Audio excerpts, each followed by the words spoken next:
Parem de romantizar o autismo. A maioria das mães atípicas não vivem, elas sobrevivem.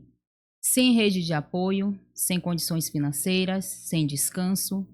O caso da Mariana Ferreira nos trouxe um alerta, que a maioria das mães atípicas vivem no limite. Cada criança é única. Cada família carrega suas lutas. O autismo não precisa ser tratado como uma tragédia, mas também não podemos tratá-lo como um conto de fadas. Fica aqui o nosso alerta. Sejam todos muito bem-vindos ao nosso podcast Amor por Amor. Meu nome é Valdenha Vieira. Meu nome é Rochelle Lamar e hoje estamos entrevistando o deputado federal Duarte Júnior, advogado, professor da UEMA, doutor em Direito Constitucional, mestre em Políticas Públicas pela UFMA, pós-graduado em Gestão Pública pela UEMA. É um prazer estar lhe recebendo aqui e digo mais, defensor dos animais, defensor do consumidor, das mulheres e das mães atípicas, né? É uma honra receber você aqui. A honra é minha poder estar aqui com vocês, conversando sobre essa que, dentre tantas causas, é a causa da minha vida, é a causa que me motiva, me inspira todos os dias. É uma causa que eu agradeço todos os dias a Deus pela oportunidade de ter a força de poder falar sobre isso, né? Mexe muito comigo poder estar lá em Brasília, poder andar pelas ruas de São Luís, pelas ruas do Maranhão, poder andar pelo meu estado, não só falando, mas poder entregar ações nessa causa. Então, muito obrigado pela oportunidade de estar conversando com vocês. E vamos falar um pouquinho dessa ação que está acontecendo. Ação não, um projeto que foi concretizado, que é o Diagnóstico Já e da Rota da Inclusão. Eu queria que você falasse um pouquinho para essas mães atípicas que vão assistir esse podcast. Olha, a Rota da Inclusão surgiu com a ideia de levar serviços a bairros, a cidades que não têm ações por parte dos governos, por parte das prefeituras. É muito fácil falar de inclusão, só que a inclusão ela é só uma palavra solta. A gente não tem inclusão na prática, a gente não tem um diagnóstico precoce, a gente não tem a terapia, não tem uma fisioterapia, não tem acesso a um fono.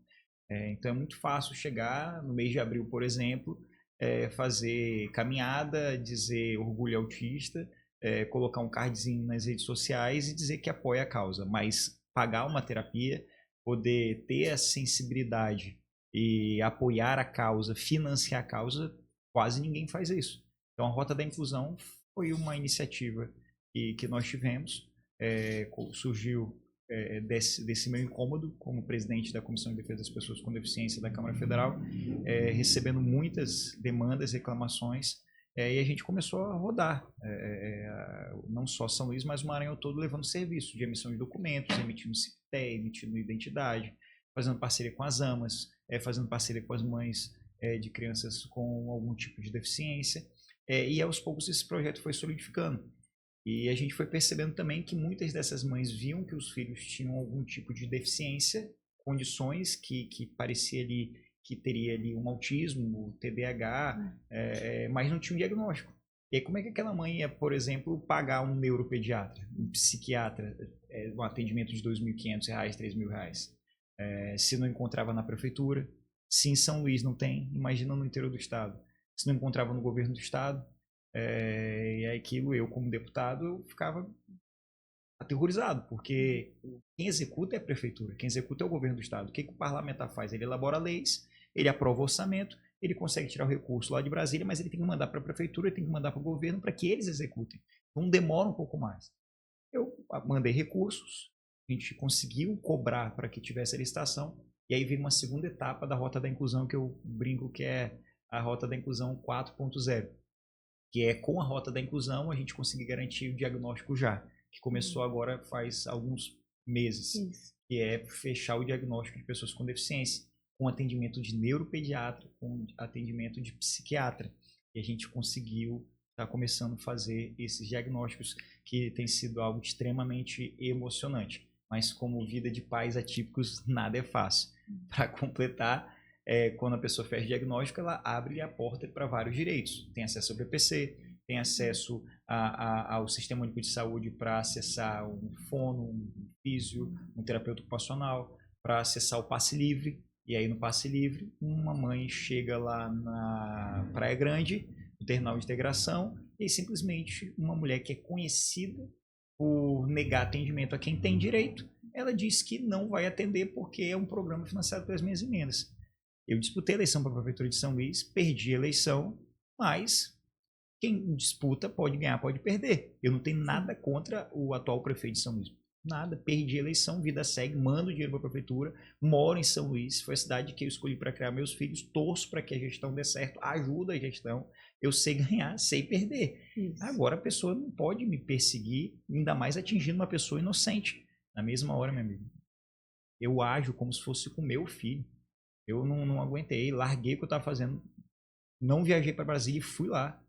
E a gente fez o atendimento ser garantido, ela recebeu o passe livre, porque não importa se é um atendimento financiado por mim ou por quem quer que seja. E ela teve acesso ao passe livre dela e deixou claro para todo mundo que não importa se o diagnóstico foi fechado por um neuropediatra pago por um atendimento particular, pago por um parlamentar ou pago por um imposto no Sistema Único de Saúde. Não importa se tem um diagnóstico fechado por um neuro ou por um psiquiatra, com CID, com RQE, com CRM, ele tem direito a ter acesso ao passe livre e nós conseguimos garantir isso. Então, em resumo, hoje nós temos a Rota da Inclusão com a emissão da identidade, com a emissão de todos os documentos, com a emissão da CIPTEA, com toda uma equipe multidisciplinar, com o neuropediatra, com o psiquiatra, garantindo a inclusão de verdade por todas as regiões do Maranhão. Bom. Existe uma proposta para criar espaço para respiro familiar para quem cuida, né, do cuidador, na verdade. Tem alguma proposta em relação a isso? Para que eles possam respirar melhor, para que eles possam ter um tempo para eles. Porque muitas das vezes, Duarte, as mães às vezes ficam sozinhas, né, com essa criança. E aí não tem esse tempo de ir para o supermercado, de ir para um salão, de trabalhar, né? Olha, eu confesso a ti, e esse tipo de conversa, sim, podcast, ela é totalmente diferente de uma entrevista. É uma conversa mesmo. Numa dessas rotas da inclusão, teve um diagnóstico já que a gente fez lá no Golden Shopping. E aí quando eu chego nesses eventos, as mães acabam tendo uma relação de muita intimidade comigo. E começam a me rodear, a me tocar, e me abraçar, e me pedir muitas coisas, e confiam muito em mim, e entregam em mim muita esperança, e trazem para mim muitos problemas. A gente está resolvendo o diagnóstico e, ok, estamos garantindo o diagnóstico, mas já trazem outros problemas, como a fisioterapia que o filho está atrasada, e o remédio que o filho não tem, e o marido que abandonou, e a pensão que não tem, e o BPC que o INSS recusou. Eu acabo sendo emocionalmente bombardeado por muitas coisas. E eu acabei tendo ali emocionalmente uma pressão muito forte em mim. De muita pressão, de muita esperança que é jogada, e eu acabo que eu levo tudo isso para o meu coração.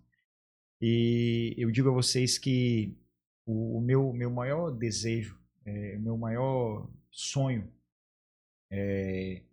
é que mais políticos se interessem verdadeiramente sobre essa causa e que emocionalmente se envolvam como eu me envolvo por essa causa. Porque eu não vou dizer que isso é um fardo muito pesado, porque não é um fardo.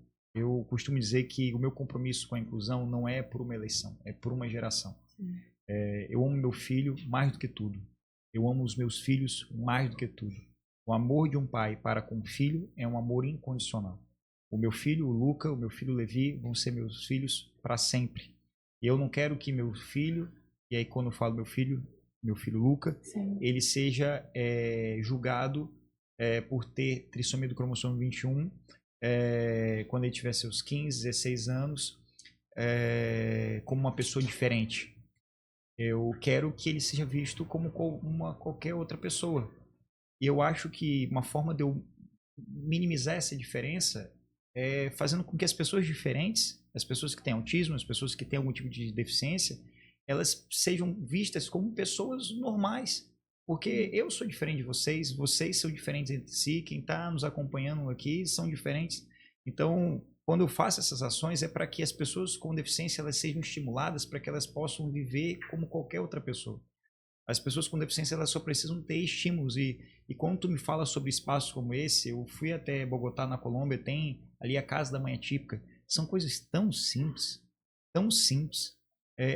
Fazendo aqui uma analogia, por exemplo, se você faz uma atividade física, se você faz uma experiência simples, se você acorda pela manhã, você faz uma caminhada de 15 minutos.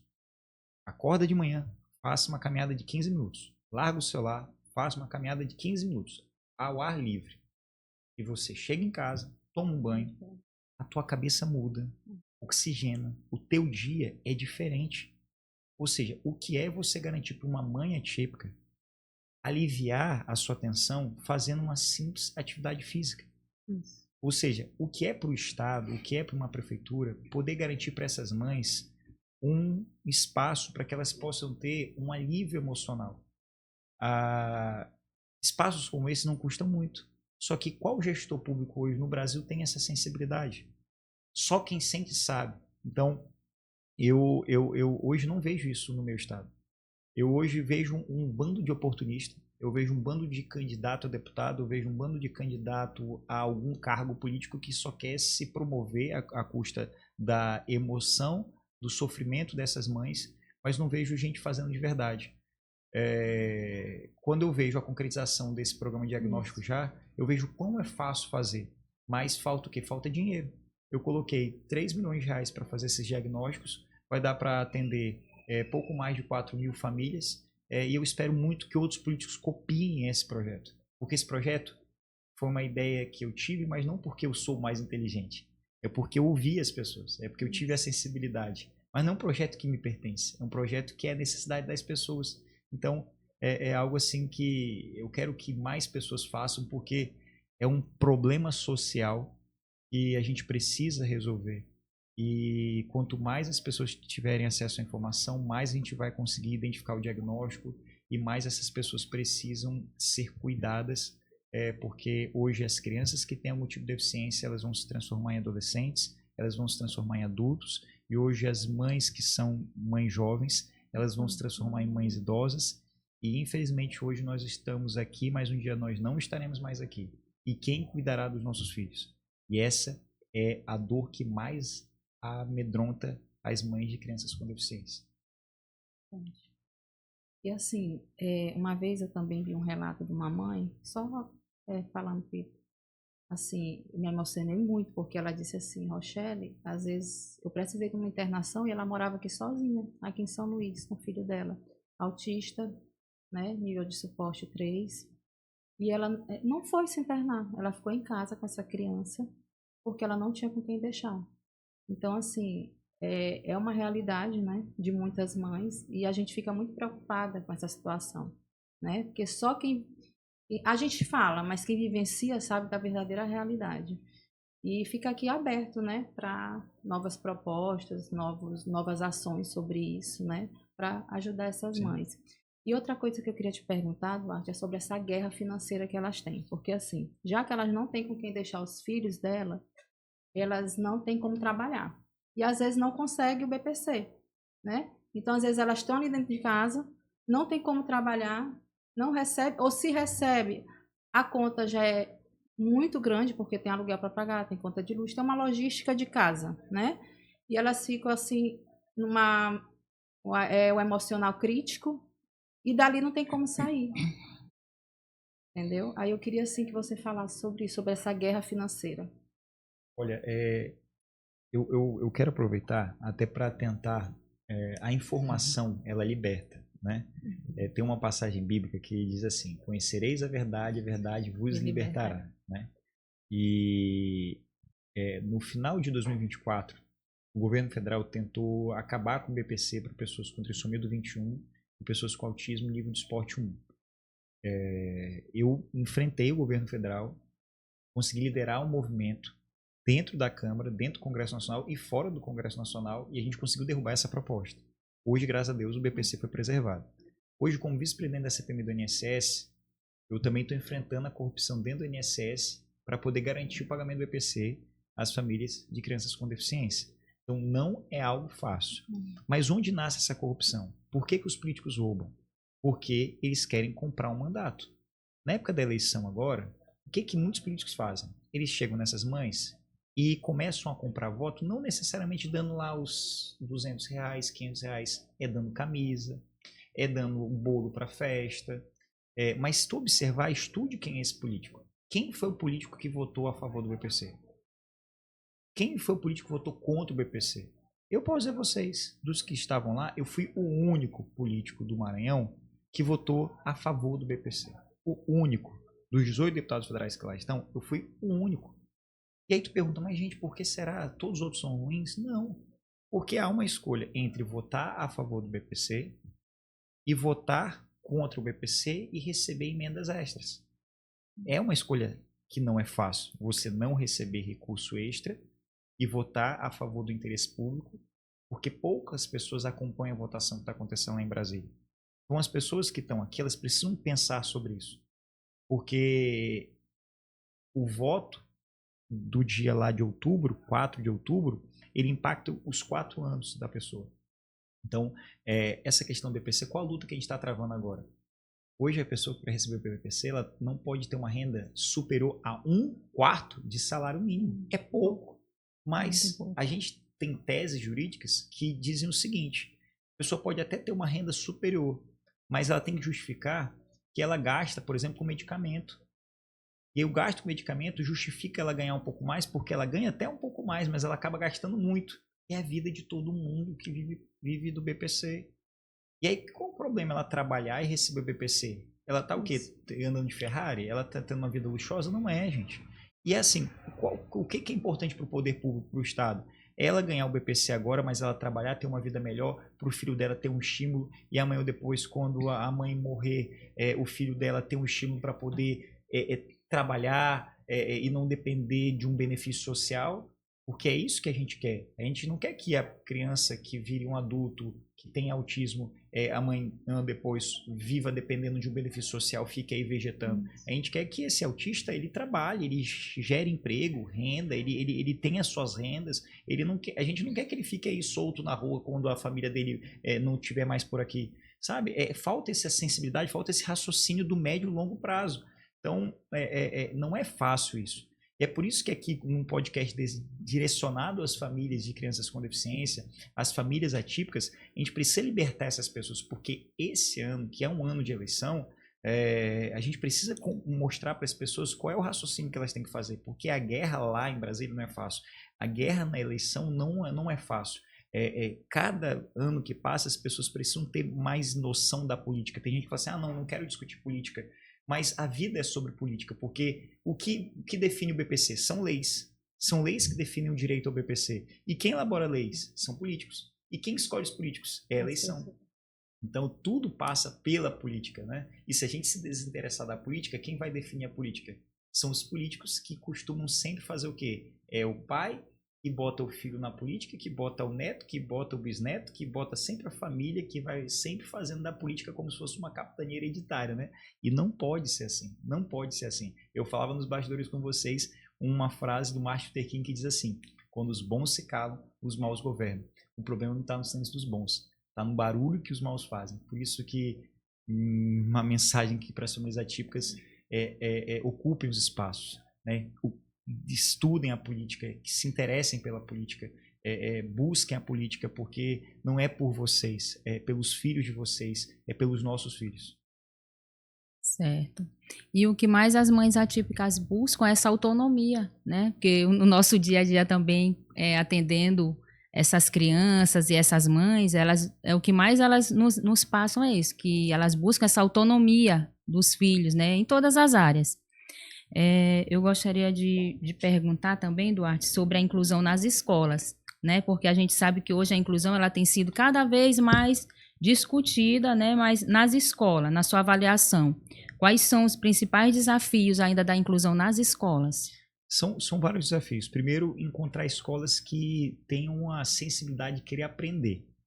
Eu tenho uma alegria muito grande de encontrar uma escola para o meu filho que ela tem a sensibilidade de aprender, sabe? De poder assim, fazer essa troca, de ouvir uma psicopedagoga, de ouvir a terapeuta do meu filho, da gente fazer reuniões ali quinzenais, às vezes mensais, a gente reunir eu, minha esposa, esses profissionais e falar assim, cara, o Luca precisa fazer isso, ou o Luca está evoluindo naquilo, que tem escolas que se fecham e não querem ouvir, não, eu sou a professora, é do meu jeito, eu não aceito receber nenhum profissional. Isso é muito importante. O Ministério da Educação tem errado muito nisso. O Ministério da Educação pensa o seguinte, o Ministério da Educação do governo federal, não, o profissional da saúde não tem que entrar na sala de aula. Errado. O professor é a autoridade máxima? Mas quem disse que um professor ele não pode ouvir, por exemplo, um psicopedagogo? Ele não pode ouvir um profissional da área da saúde para poder melhorar o processo de ensino-aprendizagem.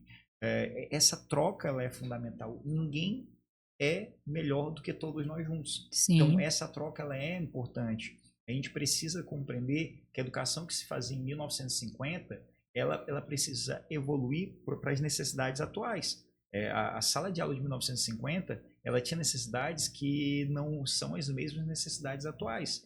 Naquela época não existia um aparelho telefônico como existe hoje, né? A gente aprovou uma lei que proíbe, por exemplo, celular dentro de sala de aula. Então existe uma série de atrações, né? De coisas que tiram a atenção dos alunos, que a gente hoje precisa ter outras metodologias. Isso eu estou falando fora da questão cognitiva, das questões do ensino especial na modalidade inclusiva. Então, hoje, o maior desafio é isso, é a compreensão dos novos desafios. Eu sou professor, leciono na Universidade Estadual do Maranhão, na Universidade Selma. Hoje estou licenciado da Universidade de Selma, tão somente lá no mestrado, né, na pós-graduação, mas hoje para o ensino básico o maior desafio é as pessoas compreenderem a necessidade de se atualizar para esses novos desafios. Hoje, para o ensino especial, na modalidade inclusiva, eu entendo que a gente precisa garantir que as crianças com deficiência elas têm que estar incluídas no ensino regular, mas tem que ter um acompanhante terapêutico, ele tem que ter um acompanhante escolar para poder até auxiliar o professor regente, né? O professor em sala de aula, porque o professor sozinho ele não vai conseguir dar conta da turma com a necessidade daquele aluno.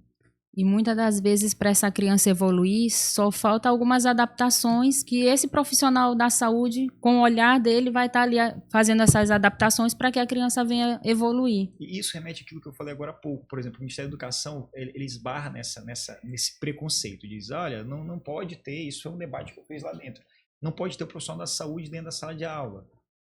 E aí eu usei o argumento deles contra eles. Em 2019... foi aprovada na Câmara Federal uma lei que exige que tenha nas escolas um profissional da saúde que é um psicólogo. Ou seja, se tem que ter um psicólogo nas escolas, qual o problema ter um outro profissional da saúde para poder mediar aquela situação, aquela outra necessidade, né? Sim. E o intérprete de Libras, por exemplo, quer dizer que uma pessoa surda, ela pode ter um intérprete de Libras para poder fazer aquela mediação, e um acompanhante terapêutico ele não pode estar presente em sala de aula para poder mediar aquela situação de um aluno, por exemplo, um aluno tetraplégico, aquele aluno que precisa de uma sonda.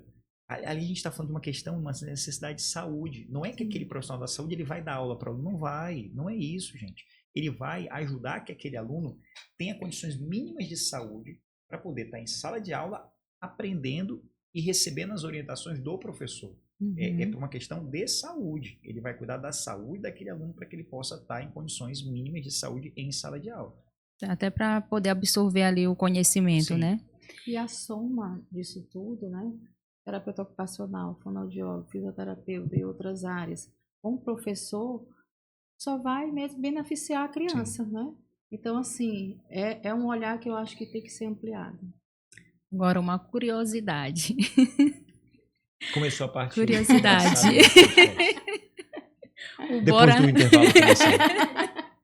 O Bora Resolver, que já Bora. virou praticamente uma marca, né? Conta pra gente de onde veio essa ideia e se tem alguma história por trás desse bordão.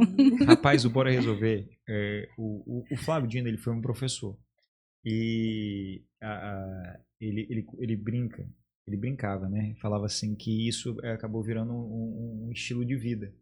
Porque Tem gente até que diz assim, rapaz, Duarte, se eu fizer vou fechar o diagnóstico, diz que eu tenho hiperfoco em resolver, né, coisas. E é muito meu jeito de levar a sério o que as pessoas falam, né? Se me falar uma coisa, Duarte, me pedir alguma coisa, eu não vou desrespeitar o que tu tá me falando. Se eu consigo resolver, eu falo, olha, eu vou resolver. Se eu não consigo, eu te digo, olha, eu não consigo. Eu prefiro magoar com a verdade do que te iludir com dizendo, vai dar certo. Não, se não dá certo, olha, eu não consigo. Eu prefiro te despachar logo. Eu acho que eu tenho que te respeitar. As pessoas merecem o mínimo de respeito. E esse é o meu jeito de ser, né? Sinceridade. Se dá, dá. Se não dá, não dá. Eu não gosto desse negócio de mentira, não. Eu acho isso péssimo. Eu trato o outro como eu gostaria de ser tratado. Então, isso, eu sempre fui assim. E aí, quando eu fui candidato a prefeito a primeira vez, em 2020, foi feita uma pesquisa qualitativa. E aí, quase numa sala como essa, e aí colocava minha foto aqui assim, e botava um monte de gente. Eu não tava, mas botava minha foto e as pessoas eram perguntadas, homem, mulher, gente de tudo que era jeito, e assim, conhece esse cara aqui?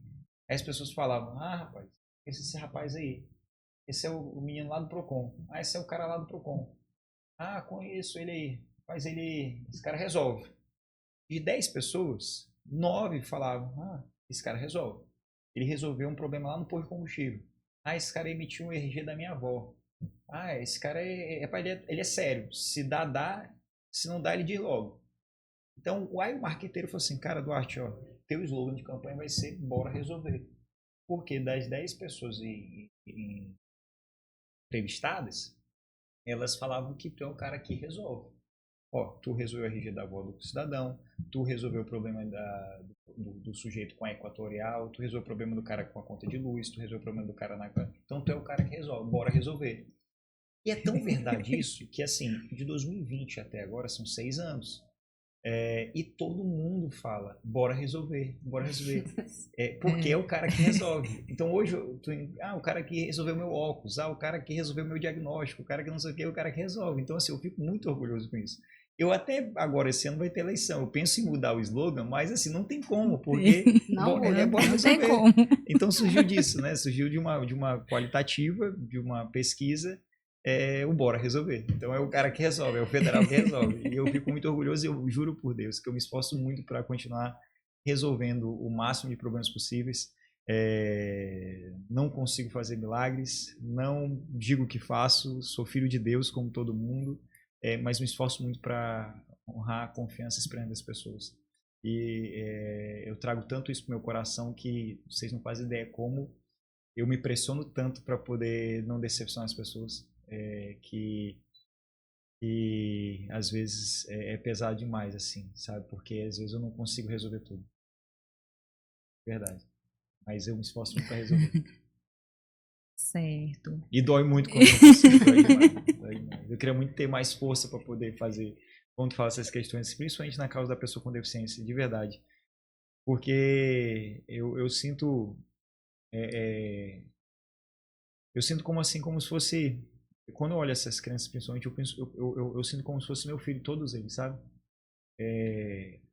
A falta de uma terapia, e olha que eu resolvo muito, cara, muita coisa, assim, muita coisa mesmo.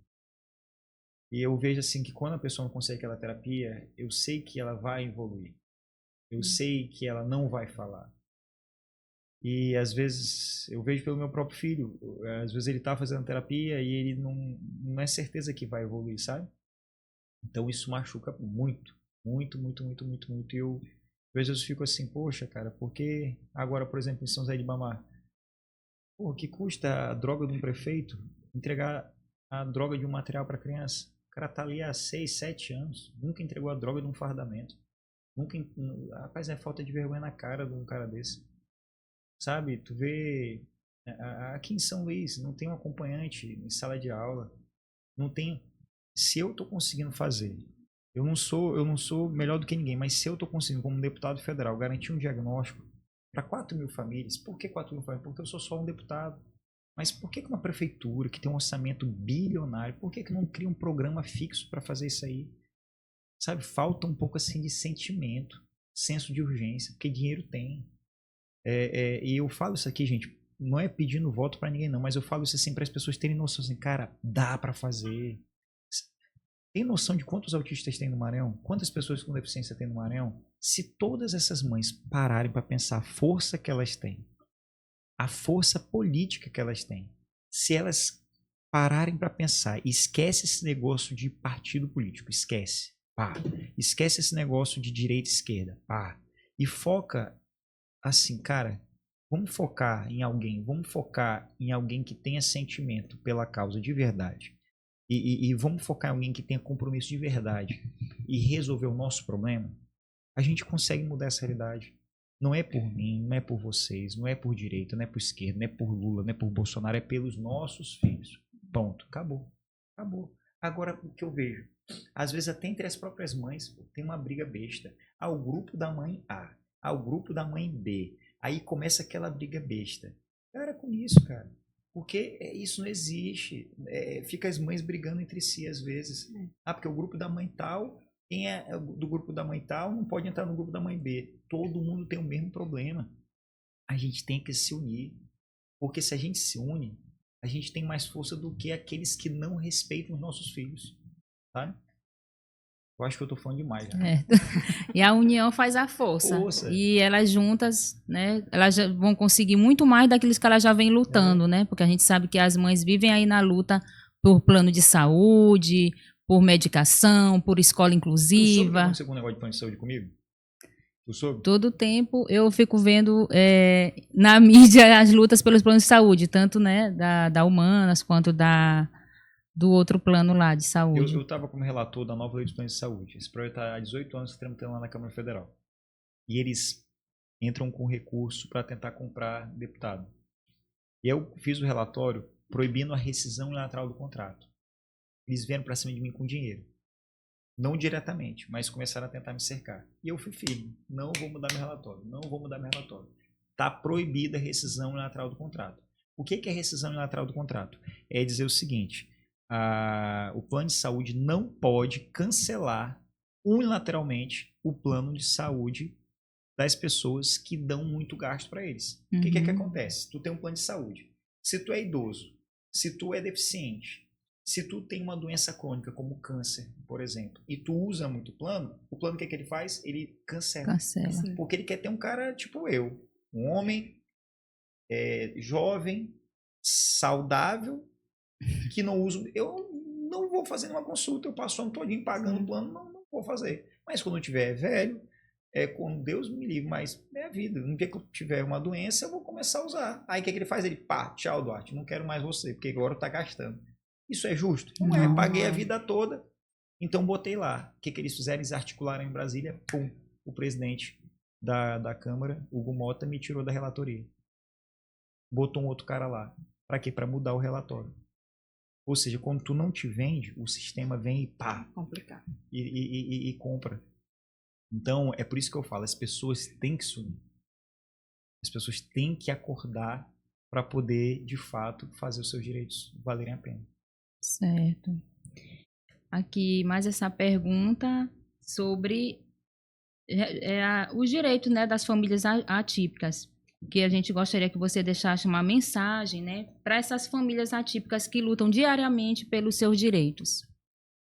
Eu deixei várias mensagens. Para finalizar.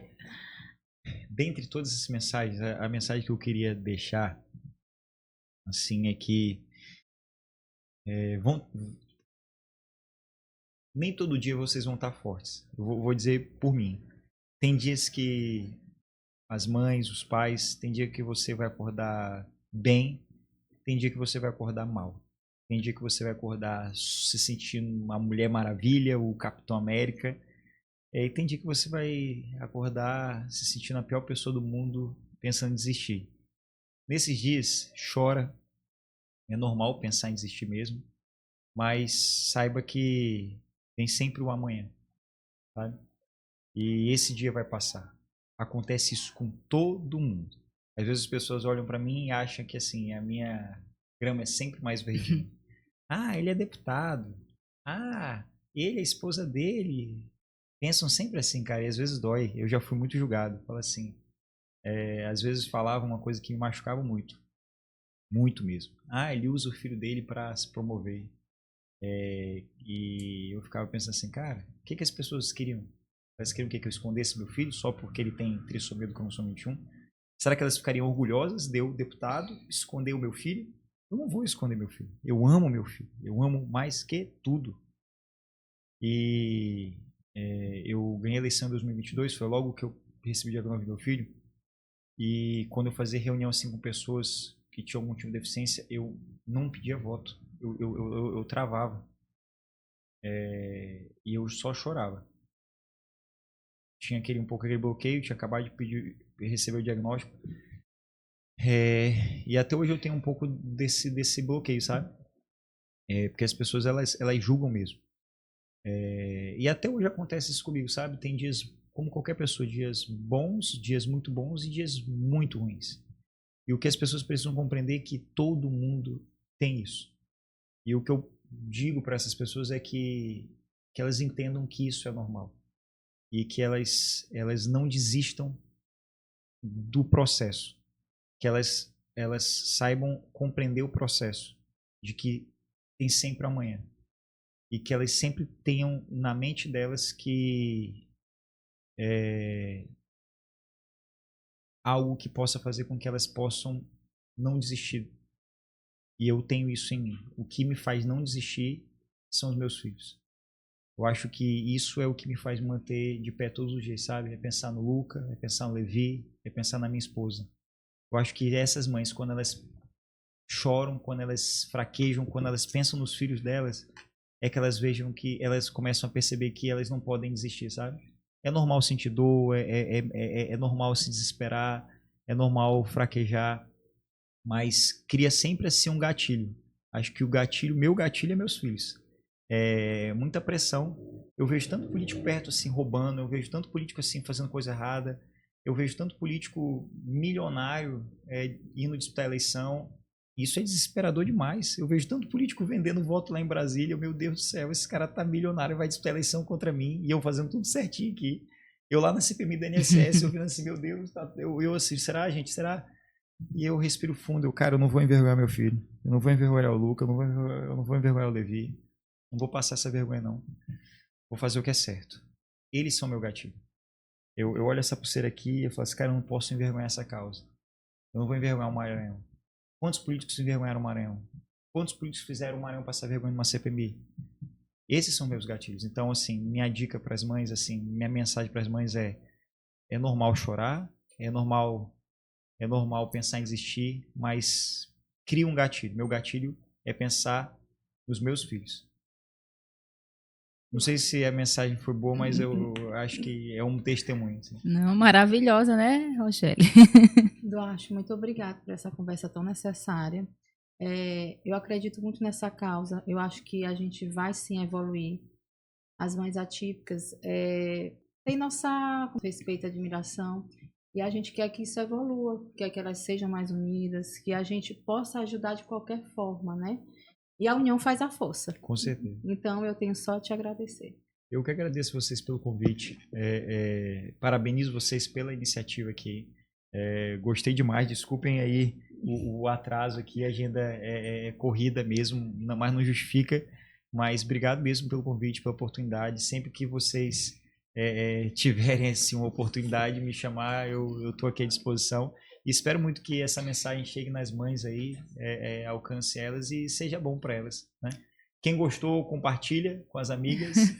Quem não gostou, compartilha com quem tu não gosta. O importante é compartilhar. Não deixe, faça desse jeito. Se você gostou do podcast, mande para as amigas. Mas se não gostou, mande para aquela pessoa que você não gosta. Mande, mas mande, deixe de compartilhar. Desde já, né, a gente quer agradecer e pedir, né, segue, compartilha. E eu quero mandar um beijo aqui antes de encerrar para as terapeutas ocupacionais que trabalham comigo pela manhã, Silvia Helena, Wilker Anderson, todos que sempre estão acompanhando o trabalho, né? Aquele beijo e até a próxima. Tchau, tchau, pessoal. Valeu.